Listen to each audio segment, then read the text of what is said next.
Hey, I'm Ben Kirby. I'm the guy behind Preachers and Sneakers.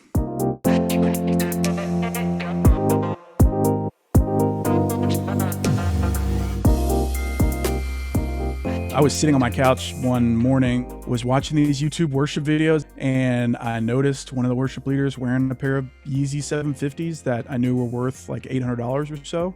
And I knew nothing about celebrity church culture. I didn't know about mega church pastors and how much influence they had and how they were basically celebrities themselves.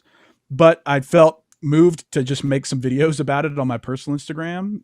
You ever walked into a place and somebody let you know they was rich without saying nothing? Without saying nothing?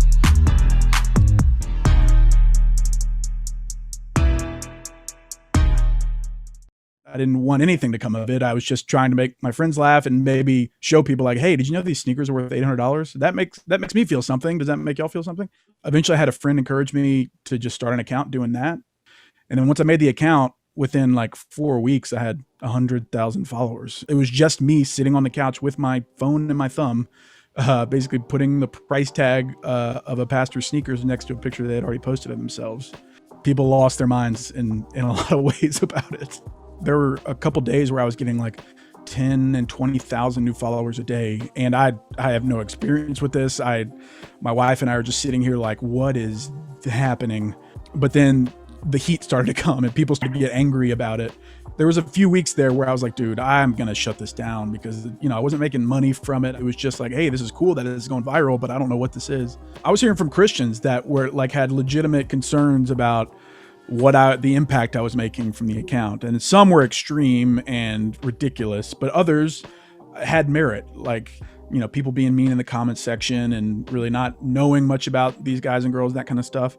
I had to bring it to my community. I had to bring it to my pastor because I just didn't know what to do with it. I didn't know if it was inherently good or if it was a net negative. So I did have to do a lot of heart checking because on one hand, the type of person I am, I really like to make people laugh. And I also like to make them think. And somehow, whenever I start writing these captions, I'm able to kind of make captions that do both of those things.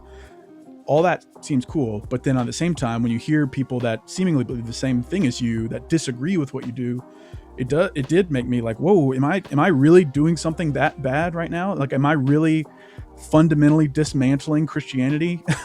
And so it's complex. 2 years in, I've got a much better grasp and understanding about it. But at the time, I was just doing it live. It was interesting because some of these guys are larger than life. To now have them messaging you pissed or calling you on the phone to discuss after all you did was do something on Instagram, it's a weird thing to like break those walls and be like, hey, I'm this nothing average dude in Texas causing this big global stir. I mean, I'm hearing it from people all over the world. And so, yeah, that was an interesting experience.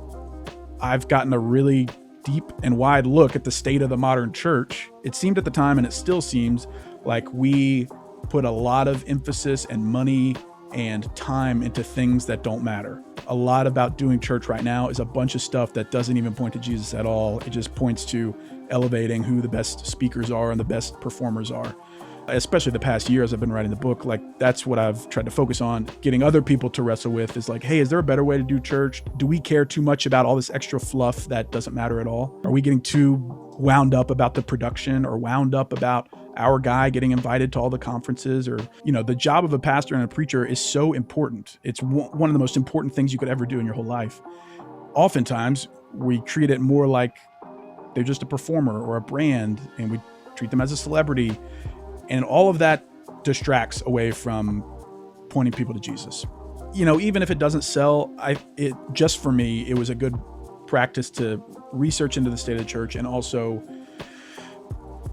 try to wrestle with the whole idea that the church has a weird relationship with fame and money and status and self-help and all that kind of stuff. And all those things seemed worth digging into, and not many people were talking about it. I think at a macro level, we care too much about appearance and we care too much about appearing cool or trying to show the world that Christianity can be cool too, when that just shouldn't be the focus. I don't think it's wrong for someone to physically wear a pair of $1,200 shoes on stage, but I do think that it would be wise for you to consider how that would be perceived.